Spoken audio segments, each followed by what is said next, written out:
تصوف کی دنیا کی عظیم شخصیت اور اتنے ہی بڑے شاعر بھی مولانا جلال الدین رومی.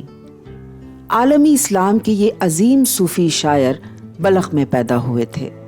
بعد میں ان کے والدین ترکی کے شہر کونیا ہجرت کر گئے. مولانا رومی نے اپنی زندگی کا زیادہ تر حصہ کونیا میں گزارا اور یہیں پر دفن ہوئے. رومی نے ابتدائی تعلیم اس وقت کے ان علماء اکرام سے حاصل کی جو قندیلوں کی حیثیت رکھتے تھے. تعلیم مکمل کرنے کے بعد رومی تدریس کے شعبے سے وابستہ ہو گئے اور اپنے حصے کی شمع جلانے پر مامور تھے. مولانا رومی ایک مستند اور معتبر عالم بن چکے تھے. ان کا خطبہ سننے سینکڑوں ہزاروں لوگ جمع ہوتے تھے. ان کے شاگردوں کی فہرست بھی طویل تھی. وہ اپنی بیوی اور بچوں کے ساتھ ایک خوشحال، باعزت اور کامیاب زندگی گزار رہے تھے. ان تمام تر خوشیوں اور شادمانیوں کے باوجود بھی نہ جانے کیوں ان کے من میں ایک کمی تھی. دل میں ایک خلش اور ذہن میں ایک کسک تھی. وہ کسی ایسی شخصیت سے ملنا چاہتے تھے جو ان کی ذات کے نیا خانے میں دبی عشق کی چنگاری کو بس ایک نگاہ سے شعلہ بنا دے. کہا جاتا ہے کہ جب شمس تبریز پہلی بار مولانا رومی کے مکتب میں ان سے ملے، گرمی کا موسم تھا. مولانا اس وقت خانقاہ کے صحن میں تالاب کے قریب بیٹھے کسی کتاب کا مطالعہ کر رہے تھے. ان کے گرد بلند پایا علمی کتابوں کا ڈھیر لگا تھا. شمس نے بے نیازی سے پوچھا، یہ کیا ہے؟ مولانا رومی نے شاید اپنا وقت بچانے کے لیے ایک جملہ کہا، یہ وہ علم ہے جسے تم نہیں جانتے. بعض روایات میں یہ ہے کہ اس پہ شمس تبریز نے چند کتابیں اٹھا کر پانی میں پھینک دی. اس پر سب ہکا بکا رہ گئے. نایاب قلمی نسخے تھے. پانی سے سیاہی دھل جانا تو یقینی تھا. مولانا کے شاگردوں نے شور مچایا تو شمس تبریز نے تالاب سے کتابیں نکال کر واپس رکھ دی. کتابوں کا دھلنا تو درکنار، وہ بھیگی تک نہیں تھی. اس پر حیرت زدہ ہو کر اب مولانا رومی نے پوچھا، یہ کیا ہے؟ شمس تبریز نے مسکرا کر جواب دیا، یہ وہ علم ہے جسے تم نہیں جانتے. رومی کی زندگی کے پرسکون تالاب میں شمس نے ایک ایسا کنکر پھینکا جس کی لہریں وقت کے ساتھ ساتھ دور دور تک پھیل گئیں.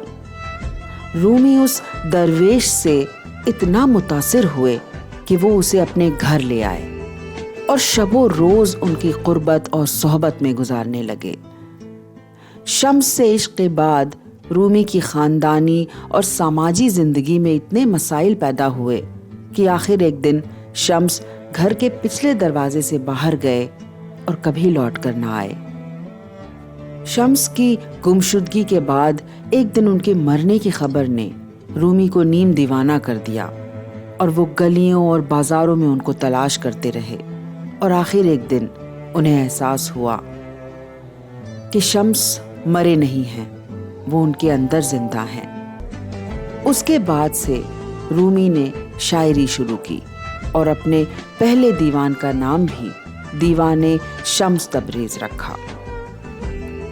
رومی فرماتے ہیں، مولوی ہرگز نشد مولائے روم، مولوی ہرگز نشد مولائے روم، تا غلام شمس تبریزی نشود. مولوی کبھی بھی مولانا روم نہیں بن سکتا جب تک وہ شمس تبریز کا غلام نہ ہوا. اس کے بعد شاعری کا سلسلہ دراز ہو گیا. انہوں نے مثنوی مولائے روم کے ہزاروں اشعار تخلیق کیے جو عارفانہ شاعری کا قیمتی سرمایہ ہے. جو کوئی بھی رومی کو جانتا ہے وہ یہ جانتا ہے کہ ان کا راستہ خدا سے محبت کا راستہ ہے. خدا سے تعلق کی چاہ اور عاجزی اس محبت کا لازمی جزو ہے. مولانا رومی ایک بڑے فنکار معلم تھے جو خارجی اور داخلی زندگی میں ایک خوبصورت توازن دیکھنا چاہتے تھے. رومی غالباً انسانی تاریخ کا واحد شاعر ہے جو اپنی موت کے 800 برس بعد بھی اپنے پڑھنے والوں کو متاثر کرتا رہا ہے۔ رومی کی شاعری اور خیالات میں نغمے، موسیقی اور روحانی خوشبو ہے جس سے دنیا کا ہر فرد خدا سے جڑ جاتا ہے۔ رومی کی دنیا میں رقص ایک الہامی دلکشی ہے جو انسان کو خدا سے ایک کر دیتا ہے۔ رومی کے چاہنے والے رقص کر کے دلکشی بکھیرتے ہیں۔ رومی اپنے خیالات اور احساسات کا اظہار شاعری کے ذریعے کرتے تھے اور اس کے بعد اسی شاعری کو موسیقی سے جوڑ دیتے تھے اور موسیقی کو رقص سے۔ آئیے آج کے بازگشت کے ایپیسوڈ میں ہم سنتے ہیں رومی کے ایک کلام کا اردو ترجمہ اور محسوس کرتے ہیں کہ رومی تصوف کے کن منازل کے راہی تھے۔ ایک دن جب کہ میں مر جاؤں، جب میرا تابوت لے جایا جا رہا ہو، تو ہرگز مت سوچنا کہ مجھے اس دنیا کی یاد آ رہی ہے، نہ میرے لیے غم زدہ ہونا اور نہ ہی آہوزاری کرنا۔ جب تم میرا تابوت دیکھو تو ہرگز یہ نہ کہنا کہ میں رخصت ہو رہا ہوں، میں نہیں جا رہا، میں تو ابدی محبت تک پہنچ رہا ہوں۔ یاد رکھنا، یہ قبر صرف ایک پردہ ہے جس کے پیچھے جنت ہے۔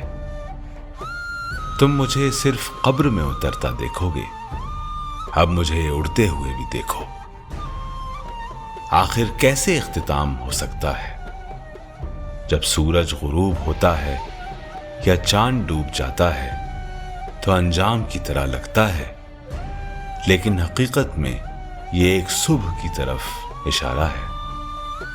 یاد رکھنا، جب قبر تمہیں قید کر لیتی ہے تو تمہاری روح کو آزاد کر دیا جاتا ہے۔ کیا تم نے کبھی ایسا بیج دیکھا ہے جو زمین میں گیا اور اگا نہ ہو ایک نئی زندگی کے ساتھ؟ پھر تمہیں اپنے اٹھنے پر شک کیوں ہے؟ تم بھی تو ایک بیج ہو جس کا نام انسان ہے۔